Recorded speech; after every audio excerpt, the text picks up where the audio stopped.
एक क्वेश्चन है, if fx is ax square plus bx plus 325 is a polynomial where a and b are real numbers, the zeros of fx are distinct prime numbers, find zeros and find the values of a and b, show your work and give valid reasons. देखिए, तो सबसे पहला तो ये दिया है कि इसके जो रूट्स हैं, इसके जो जीरोस हैं वो डिस्टिंक्ट प्राइम नंबर्स हैं और जीरोस आपको निकालने हैं, ए और b, the coefficient of x square और कोएफिशिएंट ऑफ बी निकालना है आपको।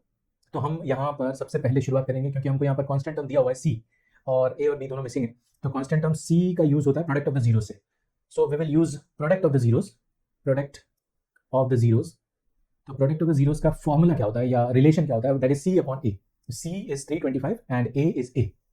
ओके, और ये जो प्रोडक्ट आ रहा है 325 अपॉन ए, जीरोस का प्रोडक्ट आ रहा है और जीरोस हमारे हैं प्राइम नंबर्स।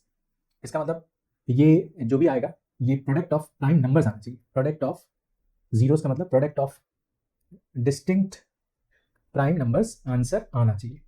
325 अपॉन ए, 325 अपॉन ए। तो अभी तो 325 अपॉन में ए, लेट्स से कि ये 325 क्या है। अगर हम 325 को फैक्टराइज करें तो 5 से ही कर देते हैं, डायरेक्ट किया जाएगा 6 5 फिर 5 ये 30। तो 625 को अगर हमने फैक्टराइज किया तो आंसर आ रहा है 5 इंटू 5 इंटू 13 बाय ए। और याद रखें कि इसका जो आंसर आने वाला है ये क्या आने वाला है, product of distinct prime numbers. अब ये नंबर डिस्टिंक्ट प्राइम नंबर कैसे हो सकता है ये हमें सोचना है।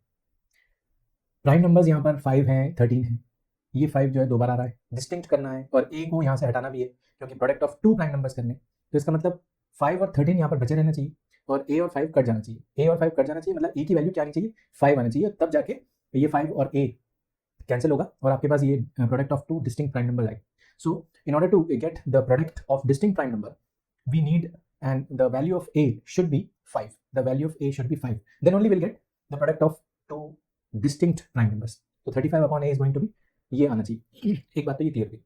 अब क्योंकि a की वैल्यू आ गई है 5, तो इसका मतलब आपके जो प्राइम नंबर्स हैं वो क्लियर पता चल गया आपको। प्राइम नंबर्स या अल्फा और बीटा आपको पता चल गया कि 5 और 13 है, 5 और 13 है, जीरोस 5 और 13 है। तो अब हम आते हैं नेक्स्ट पार्ट में, क्योंकि जीरोस पता चली गए हैं तो सम ऑफ द जीरोस का फॉर्मूला लगाते हैं। Sum of the zeros, sum of the zeros, sum of the zeros क्या होता है, माइनस बी अपॉन ए होता है।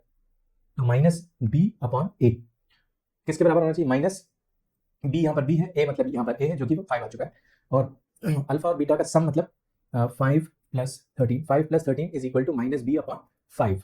तो इसका मतलब क्या हुआ कि minus b is equal to 18 into 5, that is b is equal to minus 90 होना चाहिए। तो बी की वैल्यू क्या हुई, माइनस 90, और जीरोस ऑफ पॉलिनोमियल हमने निकाल ली 5 एंड 13, ए की वैल्यू निकाल ली हमने 5। तो दिस क्वेश्चन इज ओवर।